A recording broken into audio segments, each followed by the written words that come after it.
Fifi love lenga ngai whaatala whaatu le tūla o le tai au ne o le asfarile I pa anga uma a le loa pe ai mese mamano se tātou atinu o lo tulturine pe a tātou tala mai Samoa whaamalu lu atu ono le maua whai o tātou tala mai Samoa le vai aso I o ono tūlanga le maalu fia ia e whaftai e le alofa maleanga leo le tua leo o taitaina mai lo o tōsoifua ma se ola vai vai o le awa una nei a wā lava ia le tui nā tua tātou tala mai Samoa le nei asfarile usi mai lola u whaafongas whapoponga nei o tala mai Samoa.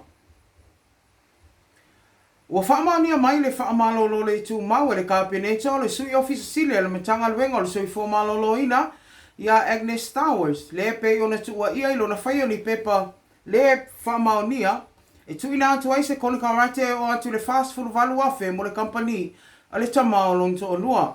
O le nei whai ungan whaamaunia mai e se tasi o ministar kāpeneta le pe o na whaia le aso lulu. I se li poti su e tusi ala matanga luenga o lo ua maua se o tanga o le tamaitai sui ofisa sili le nei e tusau se e tasi o kon karate mo se ngaluenga le matanga luenga le asa ata ua i le nei li poti e nā te le I wha iloa ina lo na so o tanga wha le a inga ma le tangata e ana le a company mai nā te le I uia fo I awala ina ia iloa ai mafo ia nei tūlanga pe tai o lo te NS Towers ia le nei li poti ala matanga luenga e pe ona whaatino ina le aso los fultasi o November. O le tausanga o mawai. Le olo o tā ua ina mafua o na maua nei whainga whaala atua. Ina ua fsiringia le pūlenga le matanga luenga o le soi fō malolo ina. Tūlanga ua o iaile nenga luenga e pe ona whaatautaia. E le Trans Work Company. Ma o le mafua anga lea na whaia I loso e suenga whaaso e tusi. A le matanga luenga. O le nei mata upuntu ina atu mo le PSRC mo suenga. Mana whaamaunia mai e le awhionga I ala wano vau sa epa o le komisina o le PSRC o le ua whaatautaia su e ngai winga le nei mata upu.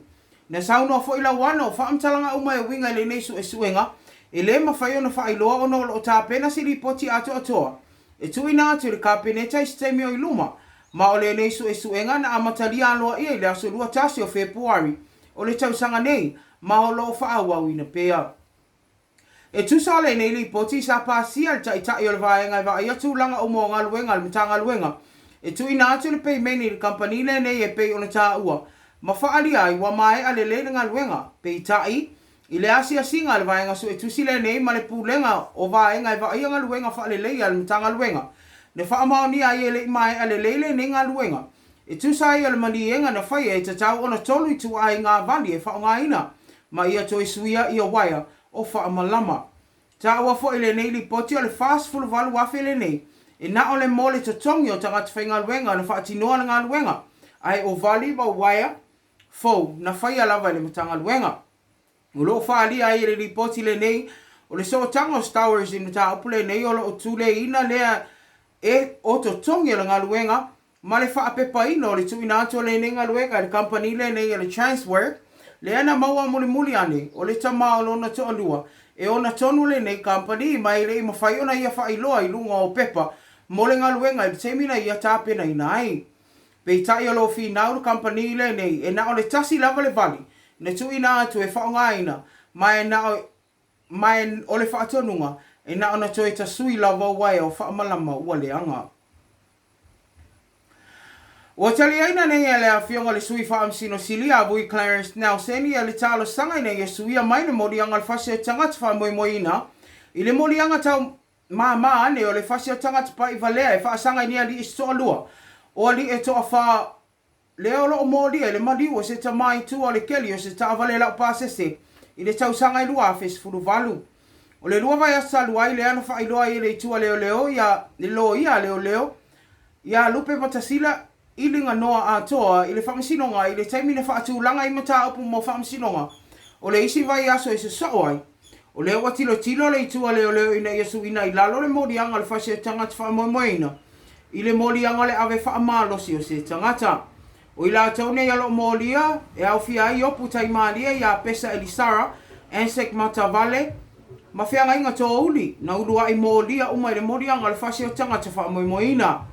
Na sauno ai le afionga le whaamisino ia vui na Iesuia mai na morianga le whase o tangata whamoimoina I le whase o tangata pa I valea mo le ali o Elisaram tai malie E whaapopo i ai le mori anga le ave whaamalosi o se tangata. Leo lo mori ai mata vale mo uli. E tusai o le poti a leo lo ta uai. Na tulina mai e ilantou ne e toa wha i a le adi ua maliu. Le whaapele i tongina le pasese na malanga tua i sta avale la pasese. Maolo o tua i ai lo lato tu ina whaamalosi a le nei ali i tua o le keli o sta avale la pasese. Maawina sa o atu le ofisa leo i a pia. Peitai o atu le ta avale le ofisa leo ma mawai. Ua maliu si adi i lea nai tua le keli o le ta avale. Sau noa le afionga ia lupe mata si lea wale lava mori maua le tua leo. Ina ia whaawau e le fina wina. O le mori anga le whasea tangata wha moe ina. E ui o loo ta uali li poti o le ta utonga wha pitoa si tama o maliu. O loo iaini manu anga i lona ulu. Pe itai e le o iaini mori mau e mawhai ai o na whaawau wina pea. O na fina wina le mori anga leo le whasea tangata wha moe ina. Ini tala mai Amerika Samoa la o whaali ai wa o atu leo wha ingo nai tangata wa maua le wha mai e le COVID se lau tolus fululima. Li poti a mai e le tala nei se li poti al komiti mo whaala vela wha afo se i al territory. O lo uta ua ia o atu le wha se lau tolus fululima i la tau na wha yesu enga o le COVID. Ma wha maoni ai le a fia o tangata e o atu le wha fulutasi. O lo uta ua i fo i li poti le nei ele o ma wha ina maua i wha mau maunga. Tūlanga i tui pui o le COVID mo i la tau mane e fast food tasi. Mai e o mai le aso lulu taimi Samoa. Ua se lau tolus fululima le au wha ingo tangata ua wha amaunia wa a fia. O loo ta ua wha i o nei tangata o mai se lau tolus fululima wa a fia i Amerika Samoa. E le i ai mas tangata e wha ape ua wa i aini a unga o le wha amai le nei. Po ua tinga ina maa wina atu. I le whale mai moni tonga fitinga. O le tala muli wa whaalia e le a fionga le minista o whaamsino wa mamta o tau whaamsino ngai a mata mua vasati pulufana. O le whaatu mawina pea o na tau fia le tu mau mta o pu matau whaamsino wa whanua masuafa i le taimi nei. I lana tusi lata mai nei le aso lua valu o Februari, lua afe lua o lo ta ua ia lo matua i le mauti no lava le tūlanga o whaamsino. Ai mai se, o le whaamalo si au wina o mata o punei, tau whaamsino wa whanua masuafa i se minei. Ona o lea ua maua e tolu kopi ese le tula fono. Mo le whaamasino ngā whanua masuafa lua afe lua se fulu. Le pe ona sainia le afionga i lea o mamalu o le malo. O le tali atu lea le afionga le minister le tusi lanta mai le peristene o whaamasino ngā whanua masuafa i afpule ai a tila ropati. Le ana ia tusi ai e whailoi le afionga le minister. O le ua saunia a matalia mta aputau whaamasino ngā whanua masuafa i se taimi o le masina le nei. Sa to e whaapupula i e pulea i le afionga le minista i le tā ua le awane i whea iahai. Malo si anga nei e pei ona tuto atasi e le whaamisinonga e ese mai le whainga malo. Pei tai e le o mawhai lavono sui e le finangalo le afionga le minista e tusa i o le amata upo mai e sauno ai lana tusi. E le sui a lava le whai unga e pei ona whaia e tau fia le tu maua i tau alumanga o mta upo tau whaamisinonga. O whanua masuafa se ia mai ale lei ia le su enga. Ale komisi whaapale mene pei o na filifilia. Whaafunga anga si o tātou watinu e me se lavopa anga le loa bei. Ia iso o se tafo le nei lalo langi. Ia o se whaapoponga na o tātou tala mai Samoa i le nei fo i vai aso. Ma o se on whaapoponga le amtanga le vai as fau pe ata ita ina ilo o tau soifua. Ia ma se o la vai le nei au ona.